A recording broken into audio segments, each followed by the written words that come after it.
My name is Mike Bowler, and I'm a paranormal investigator from Fort Worth, Texas. Along with my team,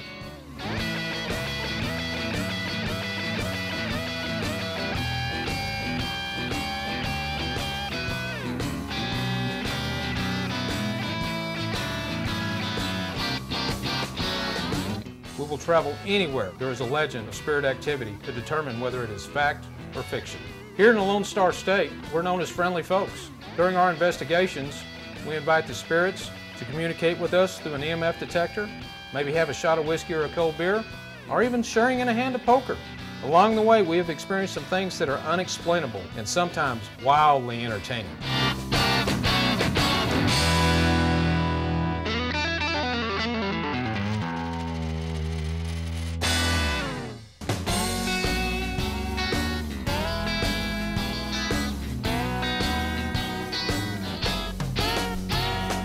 I started out as a young man with a lot of experiences in my life, paranormal experiences that I had back when I was a child, and I began to sense things that I noticed everybody else didn't sense. If there was anything paranormal there, for some reason I picked up on it. I have taken my passion and turned it into an investigative team here in Fort Worth, Texas called Ghost Cowboys Paranormal. We've always had an interest in this sort of thing individually and together. Myself being from Louisiana, I grew up with a lot of the voodoo and the historical significance of things being haunted and what have you. It's always interested me, but since I've never seen or experienced anything of the paranormal myself, it got me to the point where I want to. And being a scientist, I'm a believe it when I see it kind of person. We were discussing, paranormal activity. It kind of threw me off a little bit, but I was open to it because I did have my own experiences and I was excited about it. And just started this whole thing out of scratch, and it's blowing my mind, it's changing my life, and I'm so excited. At the time, honestly, a little skeptical, but the more I've been around it and the more I've seen, it's turning me into a believer pretty quick. We're not all about trying to prove this or that. We're just out there, a bunch of guys that have grown up together from this area. We'll leave it up to the individual, whether they believe or not. When that son of a Mike called me, we hadn't talked to each other in 7 years, and he knew that I knew video, and he thought this is a good way to get him back in. I was a skeptic going in, but now, after being on a few investigations, I'm not so much a skeptic. In fact, I've gotten scared, quite literally, and just ran out of the room. Kind of got into the whole gist of everything by just hanging out at my parents' house with Mike Bowler and Mike Johns one night, and we decided, after a little talk here and there, we all kind of believers and whatnot, so we decided we wanted to come up with a little group just out of fun. Well, fun kind of ended up where it's at, and we're having a good time, loving life. So you guys are going to go, you, Sammy, and Michael are going to go ahead and go down to the Stone House, and you're going to go through there with Sammy's this. You're going to take your handheld camera. One of the things that I wanted to do is that watching some of the investigations that I've seen in the past, I felt they could have gone further. So my job as the lead investigator of Ghost Cowboys Paranormal is to build a better mousetrap, for lack of better terms. What I think we can do with some of the new scientific equipment that's out there is produce good, solid evidence for the viewer, for the fans, and mostly for myself. If you'll spend an hour with me, I'll make a believer out of you. 10 years ago, I had an experience with a ghost that changed my life, and I cannot ignore it. And that serves as a catalyst for what I do today. We're not trying to prove or disprove. We're trying to do investigations and let the people make their own decisions. We're not ghost hunters, not ghost scarers. If we find something, we share it. If we don't, we don't. My first experience with Ghost Cowboys would be out in Carter, Texas. We were in the old schoolhouse, and I felt that heaviness, and it felt like someone brushed across our legs, and just about everything you wanted to see, we seen the first night. So that kind of got me rolling and pumped up, and I'm living the dream now. I've been told I'd be a very good doctor, but I have a terrible bedside manner. My personality, I'm all about go get it done, don't waste time, and it better be provable and reproducible, because in the scientific community, if you can't do it again and you don't write it down, it never happened. So I'm really become the skeptic of the group, of the one that's not really true, that's not really going to happen, that's not what it was, until I prove it myself in my own scientific method. Well, let's hope this goes well. Miss Molly's is a hotel in Fort Worth, Texas that is historically known to have a lot of activity. Its history goes way back in the 1900s when it was a bordello. We believe that there's an old cowboy here named Jake who basically shows up whenever he wants to. Paula, the caretaker here, has had numerous occasions with him. Well, from 7 rooms that I've been through before, there's a lot of activity. And I hope to prove everybody wrong that there are ghosts.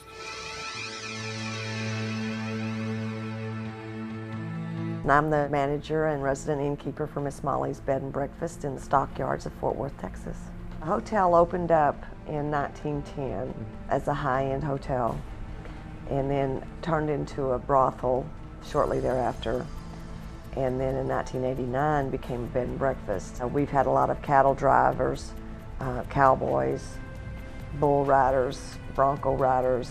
Well, the paranormal has had legends and stories since its doors opened, but just since I've been here, a lot of people come down here for the paranormal experience, and some have it and some don't. When this was an operating bordello, there were many fights because you've got ladies of the evening and you've got gentlemen or cowboys, rustlers, thieves, outlaws, whatever. They get into card games, they fight. They get into love and they fight, and they have jealousy, and you know, it's just a very volatile place for many years. You mentioned once before to us that you'd had people check out in the middle of the night. I have had guests that came and if they had something happen in the room, if they were not aware of the paranormal activity that went on, get frightened and come running out, and they would leave. They would see, you know, the apparition of the Victorian woman up next to the ceiling and only see from the waist up or something. Right.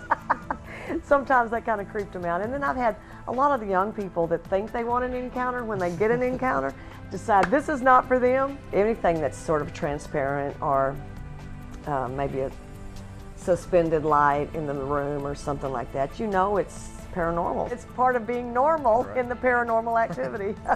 We're here tonight. Let's talk about Miss Molly's. We did a pre-investigation out there, and we've had some success when we've been out there. This is going to be a full-blown investigation when we head back out there. No, I know for a fact that, you know, we can't use EMF in Jake's room because it just goes totally freaking nuts. Yeah, there's no possible way. Yeah, I think we've realized that EMF, we've really got to know the area we're investigating, and if we don't, you know. Well, that's why we do sweeps. Well, exactly. That's the pre-investigation card. I think for Miss Molly's, we should take 3 cameras in tonight, 2 infrared, and then 1 standard def. Sounds to get to capture everything. When I first took over the hotel, I was trying to, you know, promote it, and all of a sudden things started kind of moving around, and I was seeing things that I wasn't sure was there or not, and a lot of things were happening that I wasn't really sure about, and for some reason I just never thought about this being such an old building, 100 years old plus, thinking there was anything paranormal here. I was just like, I thought I was losing it. Well, we've come into Miss Molly's hotel to try and reproduce some of the stories that we've heard from other tenants and from the innkeeper of things that have happened here. We're trying to find the alleged spirit named Jake, who lives here and interacts with a lot of people. We're trying to get him to come out and interact with us in some of the ways that other people have. So we're going to set up some things that he might be interested in, or things that might attract him, and hopefully he'll come out and interact with us. Also, Miss Josie, who seems to kind of take a liking to me. The few times we've been here with one of my other investigators, James, we've gotten phenomenal evidence in her room, which we feel she still is there. She basically looked over the girls. It was a working bordello back then with a bar downstairs. We come here on numerous occasions, and we're never sure what we're going to get. Tonight at Miss Molly's, I'm going to be running the camera and hopefully getting some activity on our EMF detectors. I'm just kind of open to see what happens tonight. EVP Session 3, Room 2, Miss Molly's Hotel, Clay, James, and Mike.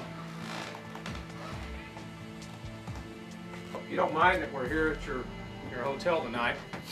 A lot of activity going on. Paula's a nice lady. We've had some interviews with her. And You in here, Jake? Are you here with me right now? Say something. Yeah, if you're in here, just let me know. You know, I'm not gonna, like I said, I came in here and I offered you a shot of whiskey. And of course, the history of this place seems to include some of the activities that you guys entertain her with and stuff like that. Jake, are you here with us right now? If you're here. I heard yes. If you're here with us, just give us a sign. Give us one more sign. Dude, I got goosebumps. I swear to God. Jake, is that you? Are you here with us? I'm curious what all you've done in this room and stuff like that, and is the room set up the way that you are used to having it set up? I noticed you were just around that bed right there, and if you'll notice that little device that I've got there by the bed, if you go next to it, it'll light up. It kind of is a way for you to communicate with us. So go back by the bed right there and see if you can make that light up again. That was pretty cool is what that was.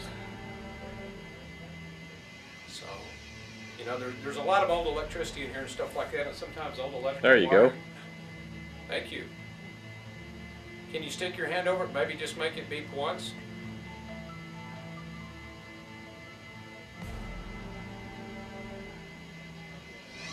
That was really That was great. Now you made it beep more than once. You're gonna stay a while, okay? You're sitting on the bed by it, huh? That's kind of a neat little deal there, isn't it? Back away from it and see if it'll stop doing it for a second. We'll see how it does. Outstanding. A lot of people call themselves ghost hunters. Ghost hunters is just a term. We're paranormal investigators. We're trying to explain the unexplained.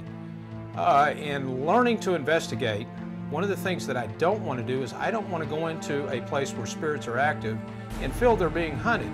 This could be somebody's mom, this could be somebody's father, grandfather, great-grandfather. Who wants to be hunted? One of our styles that we've developed that has worked very well for us over the years is that we go in and try to communicate with the spirits to make friends with them. We don't ghost hunt. Nobody wants to be hunted, whether you're dead or alive.